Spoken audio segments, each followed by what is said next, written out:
Frères et sœurs, nous sommes rassemblés au nom du Père et du Fils et du Saint-Esprit. Amen. Que la grâce et la paix de Dieu notre Père et du Seigneur Jésus le Christ soient toujours avec vous et avec votre esprit. Nous bénissons le Seigneur, frères et sœurs, pour ce rendez-vous de méditation qu'il nous donne. En ce 1er novembre, où l'Église nous invite à célébrer la solennité de tous les saints.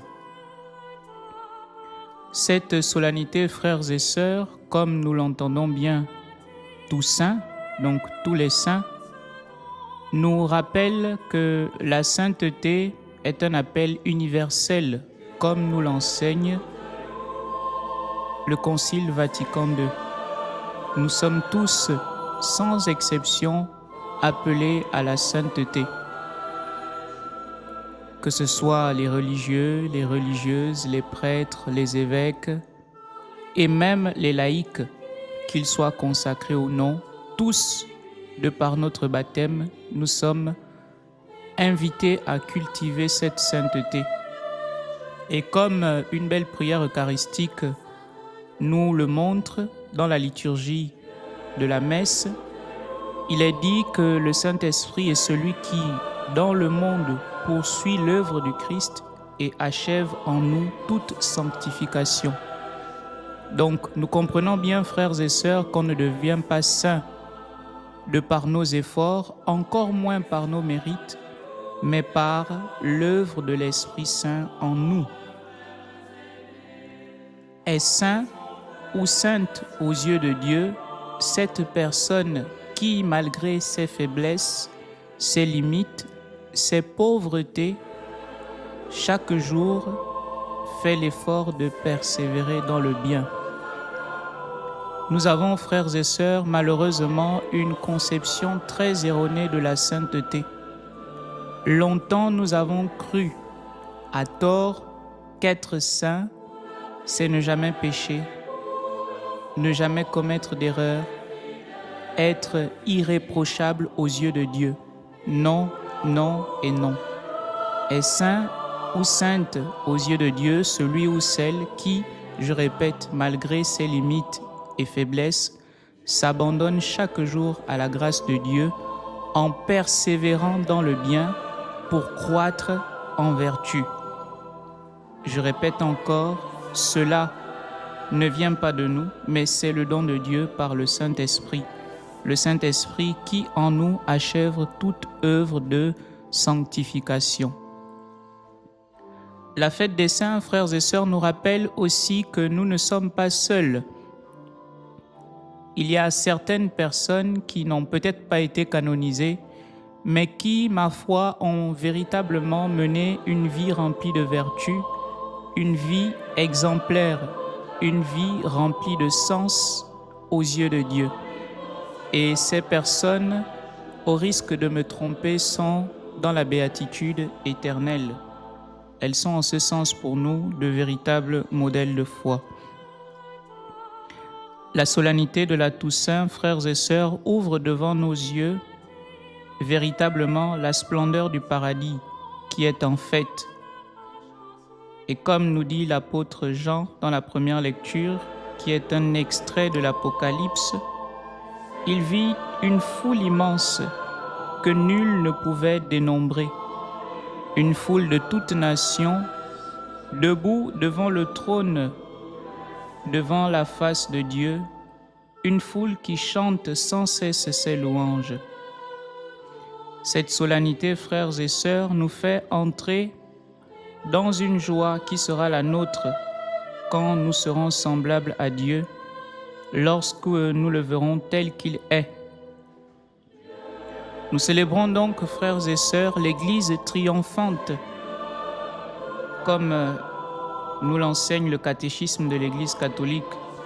Nous célébrons aujourd'hui la cité du ciel, notre mère, la Jérusalem d'en haut. Et nous marchons vers elle par le chemin de notre foi. Dans les béatitudes, en sont la charte. La page d'évangile nous propose les béatitudes dans l'évangile selon saint Matthieu au chapitre 5. Et le pape François de Vénérée Mémoire nous disait justement à propos des béatitudes qu'elles sont censées être la carte d'identité des chrétiens que nous sommes. À travers les béatitudes, nous voyons les différents traits de la figure du Christ, notre Seigneur et notre Dieu. Et les saints qui ont été canonisés par l'Église se sont démarqués de par leur vie, de par leur exemplarité sur l'un ou l'autre de ces aspects. Frères et sœurs, demandons à nos frères qui sont déjà dans la béatitude céleste d'intercéder en notre faveur, parce que oui, ils sont pour nous de véritables compagnons de route, mais surtout des intercesseurs. Et nous avons besoin de leur appui, de leur soutien, de leur réconfort. C'est évidemment aussi, je pourrais le dire, au cœur de l'action de grâce.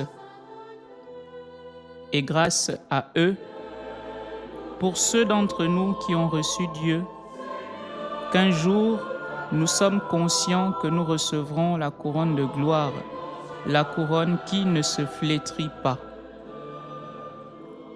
Demandons, frères et sœurs, au Seigneur de nous communiquer son esprit afin qu'il achève en nous toute sanctification. Toute notre pérégrination terrestre est un processus continuel de sanctification. Que Dieu alors, frères et sœurs, dans sa bonté, nous donne un jour d'avoir part à l'héritage des saints, puisque dans le credo, donc notre profession de foi, nous proclamons et confessons que nous croyons en la communion des saints. Donc la cité céleste, la Jérusalem d'en haut, l'Église triomphante nous rappelle qu'un jour, nous aussi, comme les 24 vieillards et comme cette foule immense, nous contemplerons sans cesse la face de Dieu et nous chanterons à jamais ses louanges. Prions le Seigneur. Dieu éternel et tout-puissant, tu donnes de célébrer dans une même fête la gloire de tous les saints. Puisqu'une telle multitude intercède pour nous, accorde-nous, nous t'en prions, ce que nous désirons, l'abondance de ta miséricorde.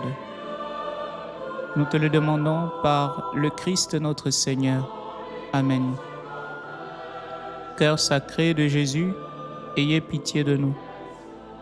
Cœur immaculé et douloureux de Marie, priez pour nous. Cœur chaste et pieux de Joseph, priez pour nous. Tous les saints et les saintes du Seigneur, intercédez pour nous et pour nos familles. Tous les saints et les saintes du Seigneur, intercédez pour nous et pour nos familles.